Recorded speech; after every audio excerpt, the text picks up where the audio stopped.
ഹൗസിൽ 12ഓളം പേര് ജാസ്മിന് എതിരായിട്ടാണ് വോട്ട് ചെയ്യുന്നതും നിലനിൽക്കുന്നതും. എന്തുകൊണ്ടെന്ന് വെച്ചാൽ മാങ്ങയുള്ള മാവിലേ കല്ലെറിയത്തുള്ളൂ. അപ്പം ഗബ്രി ആണെങ്കിലും ജാസ്മിനാണെങ്കിലും ഭയങ്കര ഇമോഷണലി സ്ട്രോങ് ആണെന്ന് ഈ കണ്ടസ്റ്റൻസിനെ എല്ലാം അറിയാം. അതുകൊണ്ടാണ് അവർ ടാർഗറ്റ് ചെയ്യുന്നത്, ഇവരെ രണ്ടുപേരും ടാർഗറ്റ് ചെയ്യുന്നത്. ഇവരിൽ നിന്നുണ്ടായ ഒരു പാളിച്ച എന്താണെന്ന് വെച്ചാൽ ഇവർ ഈ ലവ് ട്രാക്ക് പിടിച്ചത് അല്പം പാളിപ്പോയി. പിന്നീട് ആളുകൾ കുറ്റപ്പെടുത്തുന്നത് ജാസ്മിൻ എല്ലാവരുടെയും ഭയങ്കര പുച്ഛമാണ്, അഹങ്കാരമാണ്, പെരുമാറാൻ അറിയത്തില്ല എന്നൊക്കെ. ഇതെങ്ങനെ ഗ്രാജ്വലി ജാസ്മിനിലേക്ക് വന്നു എന്ന് ചോദിച്ചാൽ ഈ ചെറുപ്രായത്തിൽ 23 വയസ്സിൽ കുടുംബഭാരം മൊത്തവും പുള്ളിക്കാരിയുടെ തോളിൽ വരികയും പുള്ളിക്കാരി എല്ലാം വീടാണെങ്കിലും വണ്ടി, വീട്ടു ചെലവ്, എല്ലാ ഉത്തരവാദിത്തങ്ങളും പുള്ളിക്കാരിയുടെ തലയിലേക്ക് വന്ന് പുള്ളിക്കാരി അത് വളരെ ബുദ്ധിപരമായി അത് മെയിൻറ്റെയിൻ ചെയ്ത് കൊണ്ടുപോകുന്നു. ഇപ്പോൾ ആ ഒരു സാഹചര്യത്തിൽ ഈ ചെറുപ്രായത്തിൽ ചില വ്യക്തികളിൽ ഉണ്ടാവാൻ സാധ്യതയുള്ളത് തന്നെയാണ് ജാസ്മിനും കാണിക്കുന്നത്. അപ്പം ഫിനാൻഷ്യലി വളരെ സൗണ്ടാണ് ജാസ്മിൻ. അതിൻ്റെ ഒരു പുച്ഛഭാവമാണ് കാണിക്കുന്നത്. അതെങ്ങനെ വന്നു എന്ന് ചോദിച്ചാൽ അതിന് കാരണക്കാർ ജാസ്മിൻ്റെ മാതാപിതാക്കൾ തന്നെ. അവർ ഉത്തരവാദിത്തം ഏൽക്കാത്തത് കൊണ്ടാണ് ഈ ചെറുപ്രായത്തിൽ ഈ കുട്ടിക്ക് ഉത്തരവാദിത്തം ഏൽക്കേണ്ടി വന്നതും. പുള്ളിക്കാരി ആ ഒരു കാര്യത്തിൽ 100% സക്സസ് തന്നെയാണ്.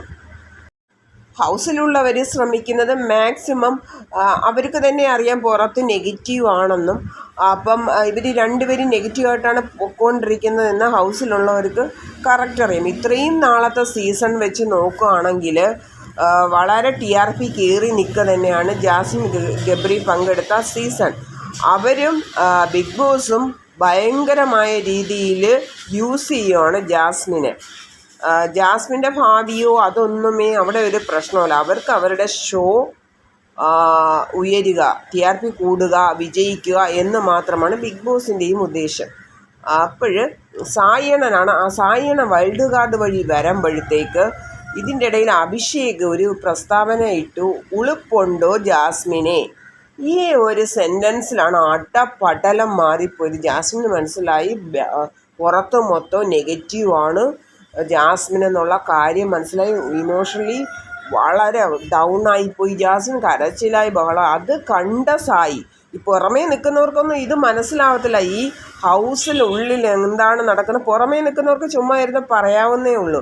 പക്ഷെ അത് നേരിട്ട് കണ്ട സായി ആത്മസുഹൃത്തായതുകൊണ്ട് അവന് വിഷമം ഉണ്ടായിക്കണം. അതുകൊണ്ടാണ് ഉള്ള സത്യങ്ങളെല്ലാം ഇനിയെങ്കിലും നന്നാവുന്നെങ്കിൽ നന്നായിക്കോട്ടെ എന്ന ഉദ്ദേശത്തിൽ സായി എണ്ണൻ അങ്ങ് പറഞ്ഞു കൊടുത്തതും ബിഗ് ബോസ് ആകപ്പെട്ടില്ലേ, അവരുടെ TRP ഡൗൺ ആവില്ലേ. ഉടനെ ലാലേട്ടനെ കൊണ്ടത് തിരുത്തി പറയിപ്പിക്കുന്നു. സായി എണ്ണൻ പറഞ്ഞത് ഗെയിമിൻ്റെ ഭാഗമായിട്ടാണ് എന്ന് സായി എണ്ണനെ കൊണ്ട് ബിഗ് ബോസ് തിരുത്തി പറയിച്ചു.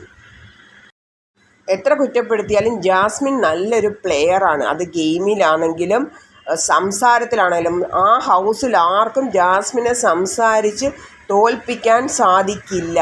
അത് വളരെ ഷുവറാണ്.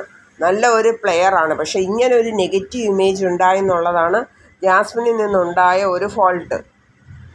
എന്തുവരും ബുദ്ധിപരമായിട്ട് ബിഗ് ബോസ് അത് ഇടപെട്ട് സായി അണ്ണനെ കൊണ്ട് അത് പറയിപ്പിച്ചതിന് ശേഷം നല്ല രീതിയിൽ ഇമോഷണലി കയറി വരുന്നുണ്ട് ജാസ്മിൻ. അതുപോലെ തന്നെ ഗബ്രി ഡൗൺ ആയപ്പോഴും ബിഗ് ബോസ് ബുദ്ധിപരമായിട്ട് അത് കൈകാര്യം ചെയ്ത് സൈക്കോളജിസ്റ്റിൻ്റെ അടുത്ത് കൊണ്ടുപോയി ഗബ്രിയെ നല്ല രീതിയിൽ ട്രീറ്റ് ചെയ്ത് പൂർവാധികം ശക്തിയോടെ ഗബ്രിയും തിരിച്ച് ഹൗസിലേക്ക് എത്തി നല്ല രീതിയിൽ അവർ മൂവ് ഓൺ ആയിട്ടുണ്ട്.